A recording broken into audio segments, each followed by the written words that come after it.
सायद म यस्तै हो।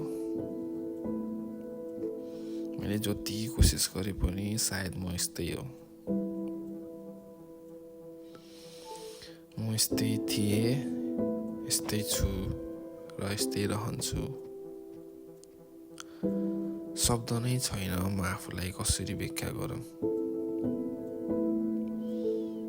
न कहिले आफ्नो मान्छेलाई खुसी राख्न सक्छु, न त म आफूलाई नै खुसी राख्न सक्छु, न मेरो परिवारलाई खुसी राख्न सक्छु, न मेरो साथीभाइलाई खुसी राख्न सक्छु।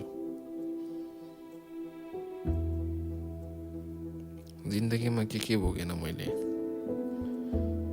दुःख पाउने जति सबै मैले पाइसकेँ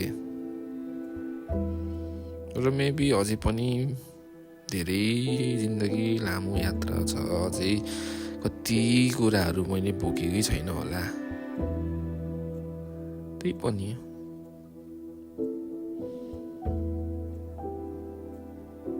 अहिलेसम्म त केही न केही राम्रो हुनुपर्ने होइन र।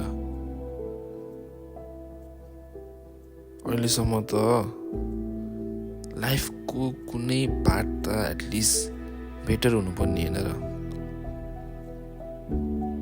त्यही पनि किन आज पनि जस्तो त्यस्तै छु यार। केही परिवर्तनै आएको छैन हो।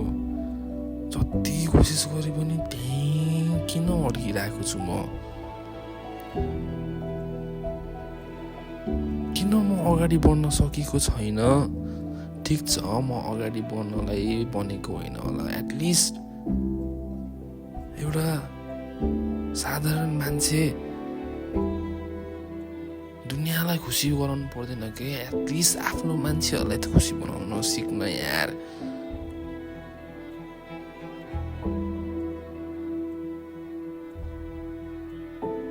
पैसा भन्ने कुराले मान्छेको जीवनमा यति इम्प्याक्ट पार्दो रहेछ नि। मेबी मैले अलिक ढिलो बुझेको कुरा होइन। त्यही पनि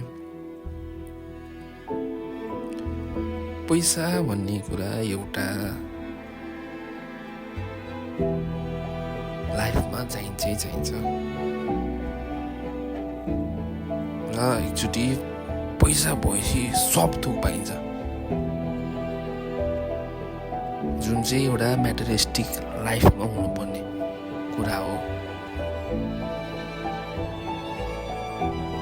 त्यही पनि यार पैसाले के अब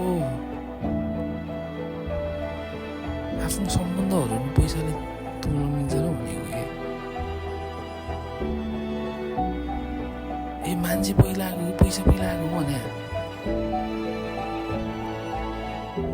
पैसा त पछि आएको होला नि। मान्छेले बनाएको हो नि त पैसा भन्ने चिज त। थोरै न पैसाले मान्छेले बनाएको हो। पैसा छैन त यार मान्छेलाई मान्छे गर्दैन यार।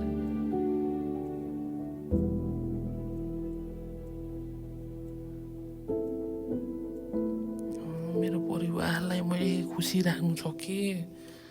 मेरो परिवारलाई मैले सब थोक पुऱ्याउनु छ। मैले बुझ्छु यस्तो कुराहरू, बुझ्छु एकछिनलाई बुझ्छु, फेरि भोलिपल्ट मैले बिर्सिन्छु। सब कुरा थाहा हुन्छ मलाई, सब कुरा याद हुन्छ, तर मैले केही पनि कामै गर्दिनँ कि त्यो कुरालाई कहिले मैले आफ्नो जिन्दगीमा प्रयोगै गर्दिनँ होइन। युटिलाइज गर्दिनँ कि किन खोइ म किन यस्तो भएको हो। म यस्तो नहुँदा पनि यस्तो किन हुन खोज्छु म।